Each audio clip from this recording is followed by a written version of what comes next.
Welcome back to the operetta. They say silence is golden. Out here, in the deep quiet of the country, silence is more than that. It's a currency.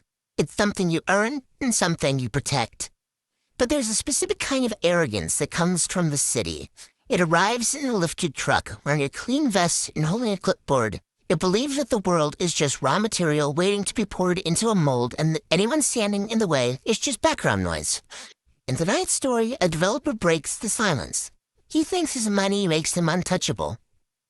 He thinks the quiet man next door is just a local yokel. He doesn't realize that he just moved in next door to a man who engineers nightmares for a living, and the show is about to begin. The woods behind my house didn't just offer silence.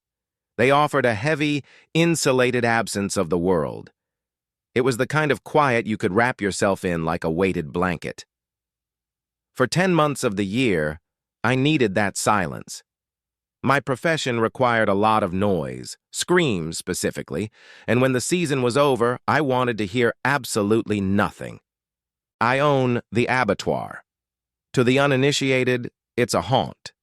To the industry, it is a Tier 1 immersive horror attraction. I don't just buy rubber masks from Spirit Halloween. I engineer trauma. I hold patents on pneumatic actuators and have a master's degree in psychoacoustics. I know exactly which frequency makes a grown man cry for his mother.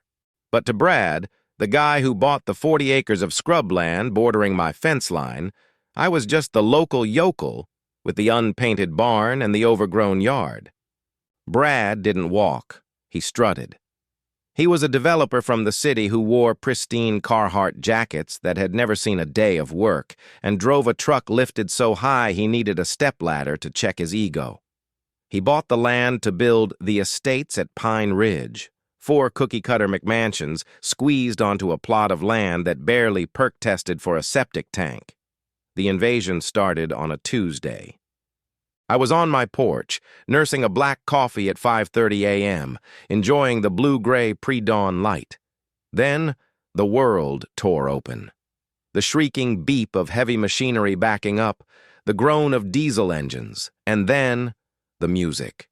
It wasn't just a radio. It was a job site sound system, a massive yellow box designed to project classic rock over the sound of jackhammers.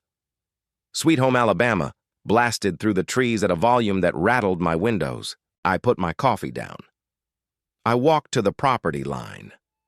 Brad was there, standing by a surveyor, pointing aggressively at a tree. When he saw me approaching, he didn't wave. He just checked his watch. "Noise ordinance says 7 a.m., I said, keeping my voice flat. "It's 5:30. Brad turned. He had the kind of face that looked like it was made of cured ham, shiny, pink, and sweating. He grinned, but it didn't reach his eyes. Time is money, sport. We're burning daylight. Besides, who are you gonna tell? The deer? "I work nights," I said. "I sleep now." Well, Brad chuckled, clapping a heavy hand on my shoulder. buy some earplugs. We're building the future here. Can't stop progress just because you want a nap. He turned his back on me. Dismissed. I called the county.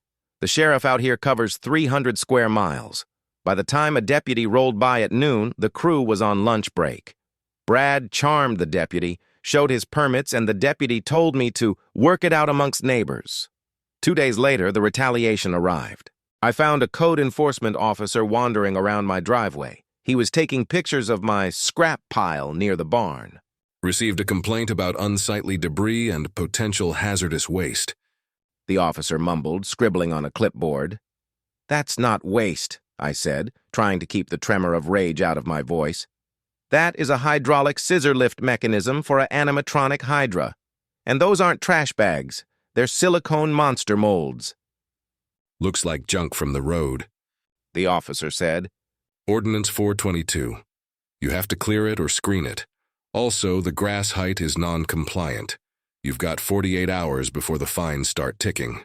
I looked past him. Through the trees, I saw Brad leaning against his truck, arms crossed, watching. He raised a coffee cup and a mock toast. He didn't want a neighbor. He wanted to dominate the ecosystem. He saw a hermit with a junk pile and decided to crush me for sport. He had no idea that the junk pile contained $100,000 worth of high-fidelity audio equipment. I waited until the moon was a sliver. I went into the barn and pulled the tarps off the rigs. These weren't speakers you'd find at a concert.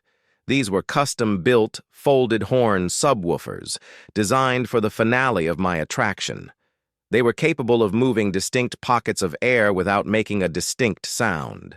I hauled 4 of them out to the property line, burying them deep in the rhododendrons, angling the ports directly at the center of Brad's construction site. I wired them back to a rack amplifier in my shed, running the cables under the dead leaves. I didn't play scary noises. That's amateur hour. I set the oscillator to 18.9 hertz. In audio engineering, this is the ghost frequency.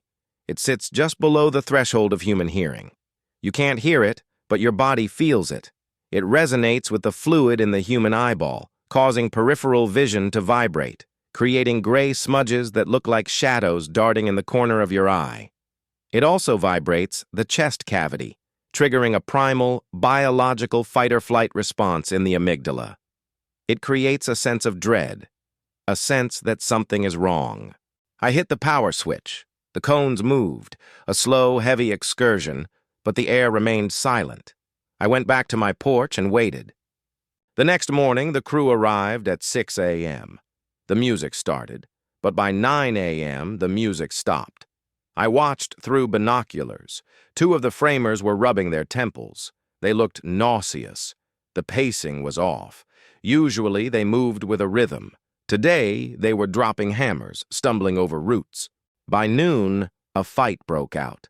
It was over something stupid, a dropped tape measure, but it ended with 2 grown men screaming in each other's faces, chests heaving. The stress in the air was palpable. The infrasound was doing its job. It was stripping away their patience, replacing it with a low-level, constant anxiety. Brad arrived at 1 p.m. I watched him step out of his truck. He took 3 steps onto the site and paused. He adjusted his collar. He looked around, confused. He felt it too. That oppressive weight in the air, the feeling of being watched.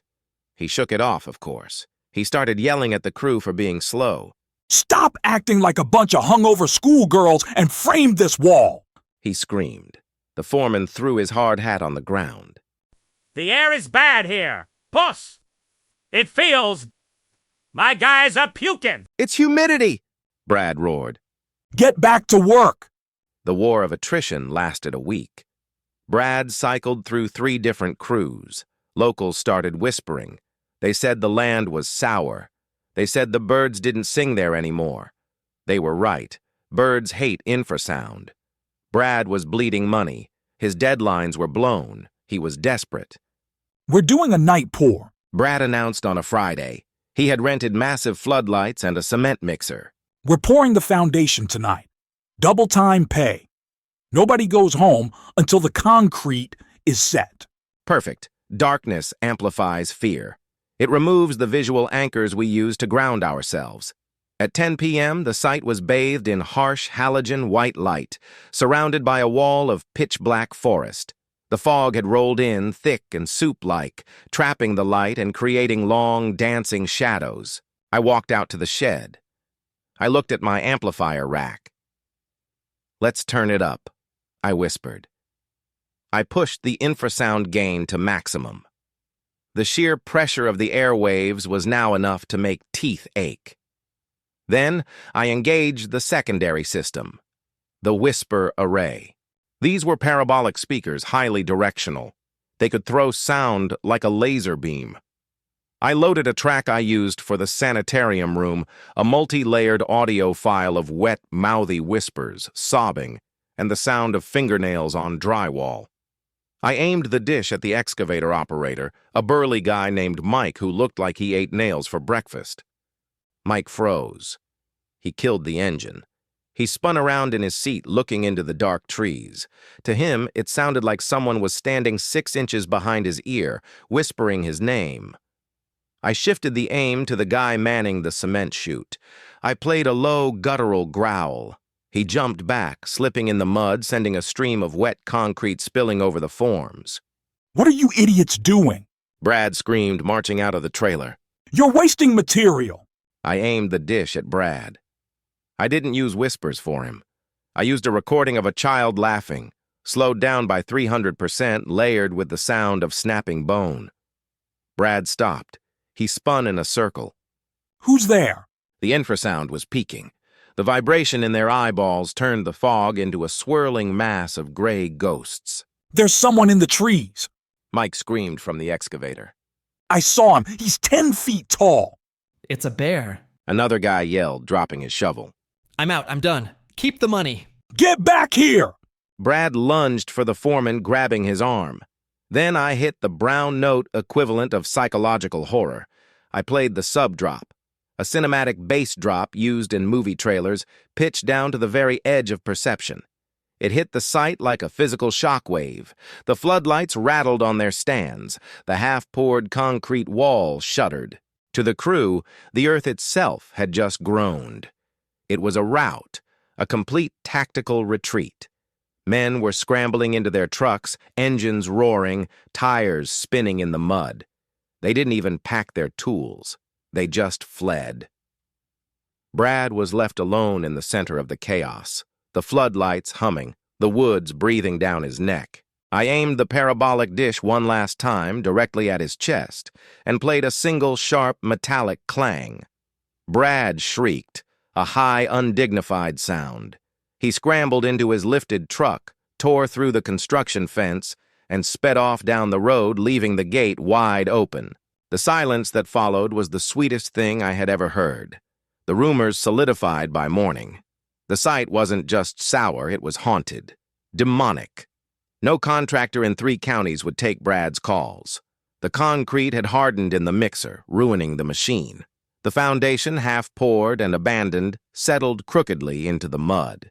Brad tried to sell, but the stigma stuck, and he was over-leveraged. He had borrowed against the future value of the homes to buy the land.